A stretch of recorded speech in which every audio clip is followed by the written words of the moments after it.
గుడ్లవల్లేరులోని engineering కళాశాల ladies టాయిలెట్లో రహస్య camera గుర్తించారు విద్యార్థినులు. దీనితో ఒక్కసారి ఉలిక్కిపడి ఆందోళనకు దిగారు విద్యార్థినుల సమూహం.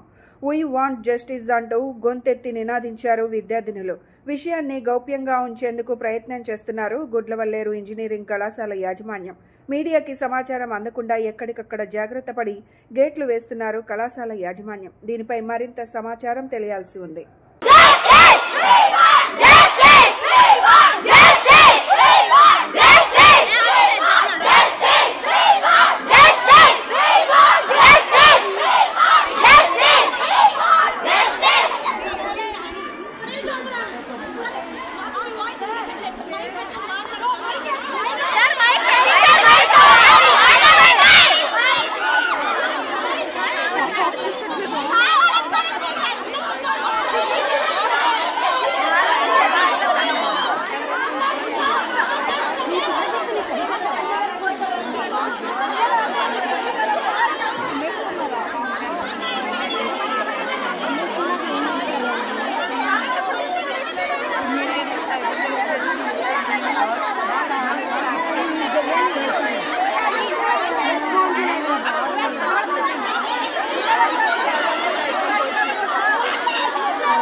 మాట్లాడటానికి ఏమన్నా ఉండాలి కాదు, తరిమేస్తే వెళ్ళిపోతారు.